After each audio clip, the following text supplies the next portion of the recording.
Tindak pidana apa ya terserah penegak hukum, apakah itu pelecehan seksual saja atau sampai roda paksa, pemerkosaan dan sebagainya. Karena ingat bahwa walaupun pelaku ini tidak memiliki lengan, tapi ingat dia punya kaki yang terampil, main kayak kulintang itu cantik dia. Dia punya sense of harmoni dan sebagainya, lagu-lagu itu cukup sensitif, jadi dia bagus menembangkan lagu-lagu itu bagus ternyata gitu. Jadi banyak hal yang positif sebenarnya pada pribadi ini. Nah, tetapi kembali lagi, kalau itu kalah dengan kekuatan ya anak umur segini ya, itu kan masih termasuk remaja itu, atau yang mungkin dewasa muda. Itu gejolak seksualnya itu kuat sekali. Kalau tidak menikah ya dan salah lagi arahnya, ya begini jadinya, kan gitu. Nah ini yang berbahaya. Jadi jangan lupa bahwa kalau sempat dia bisa dalam tanda petik, akhirnya kedua-dua ini bisa telanjang dan sebagainya dan mau melakukan hubungan seksual, dia tetap masih sanggup untuk mempermaikan vagina, klitoris dari wanita itu dengan lidahnya, dengan mulutnya, dengan kakinya. Dan sekali misalnya orang yang sedang dalam keadaan galau, kemudian bingung, menyendiri di satu tempat rekreasi gitu, sepi, malam hari, didekati dan akhirnya hanyut, wah itu bisa terbawa sampai berkepanjangan.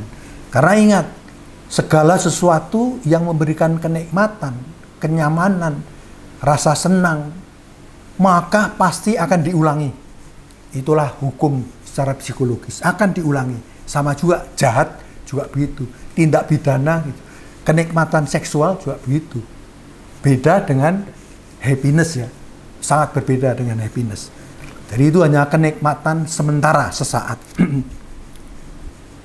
Nah,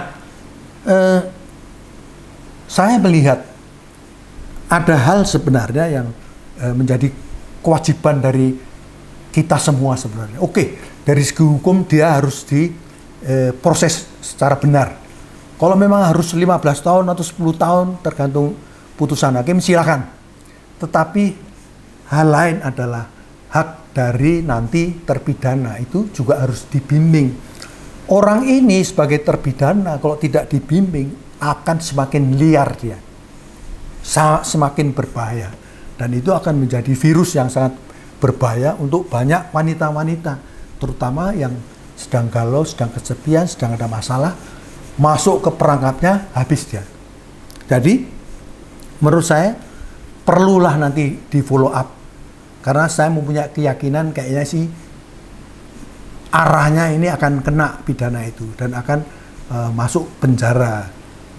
Ya walaupun ini tidak bisa mendahului saya, bergantung kepada putusan hakim nanti dan proses selanjutnya apa, mau banding atau kasasi atau dan sebagainya. Karena ada begitu banyak juga lawyer yang akan membela. Ya saya sih bisa paham, karena orang yang bersalah itu dibela bukan berarti harus dibenarkan, yang salah dibenarkan, tidak. Tetapi kalau bisa itu diperingan, why not gitu kan. Jadi diperingan, pasal-pasal mana kira-kira bisa meringankan, hal-hal mana yang kira-kira bisa meringankan. Jadi bukan justru memberatkan, itu penting.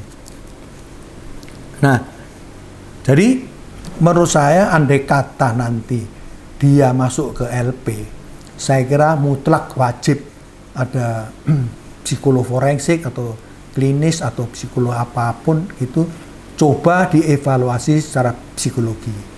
Jadi ya IQ, ya perilaku itu harus diperiksa ulang apa sebetulnya yang terjadi pada individu ini. Jadi jangan juga dijebloskan malahan gitu.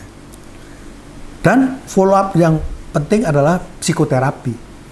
Jadi walau bagaimanapun pembunuh, teroris apaan, kalau psikoterapinya pas, benar gitu, itu harapan besar punya prognosis juga, prognosanya tetap tidak infos, tapi prognosanya baik. Jadi harapannya masih bisa dikoreksi ke depan. Memang perlu waktu.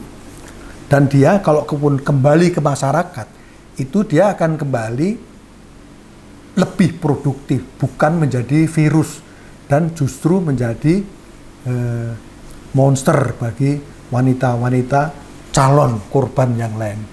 Saya kira itu tidak benar. Bahwa ini memerlukan perhatian khusus dari Komisi Difabel ataupun pekerja sosial dan sebagainya. Di LP pasti perlu fasilitas khusus karena memang dia ada kesulitan hanya punya 2 kaki. Ya, ini ada tambahan beban dari LP untuk bisa tetap memanusiakan para terpidana termasuk yang difabel ini. Jadi jangan sampai dia justru nanti lama-lama sakit dan akhirnya justru meninggal di LP. Saya kira tidak manusiawi. Nah inilah kira-kira yang perlu didorong, dan bagi saya sih terus terang silakan aja, hukum diproses, lawyer membela silakan. Tapi saya sebagai psikolog juga merasa bahwa dia adalah korban dari dirinya sendiri, punya weakness dalam hal keteguhan untuk melawan libido, nafsu seksualnya. Nah, pemeriksaan yang sudah dilakukan bahwa itu sudah diperiksa ada sperma, ada luka di vagina dan sebagainya, silakan aja untuk membuktikan bahwa dia bersalah. Jadi jangan sampai juga dia nanti terzolimi. Jadi mudah-mudahan masyarakat pun bisa semakin dewasa, semakin paham melihat bahwa dia ini bukan hasil dari dianya sendiri, tapi hasil pola asuh orang tuanya. Walaupun setelah dewasa, dia berhak untuk mengambil keputusan sendiri yang etis, ya, keputusan etis. Saya mau menjadi apa? Kita bisa melihat, merefleksikan Nick Vujicic sama, bahkan lebih parah, tetra amelia, 4-4-nya, no arms, no legs, tapi dia bisa menjadi motivator, dia bisa mengkausel orang, dia bisa menjadi contoh bagi orang-orang yang mungkin punya tuna-tuna yang lain, tapi merasa yang cacat saja seperti ini, apalagi saya yang komplit, yang sehat, harus lebih perform, harus bisa menjadi pribadi unggul. Saya kira ini yang ingin saya sampaikan. Sekali lagi, kita ini diperlengkapi dengan perangkat oleh Yang Maha Kuasa. Begitu hebat. Oleh karena itu, dahsyat luar biasa. Ingat selalu itu, dahsyat kita ini, luar biasa. Jadilah pribadi unggul. Terima kasih.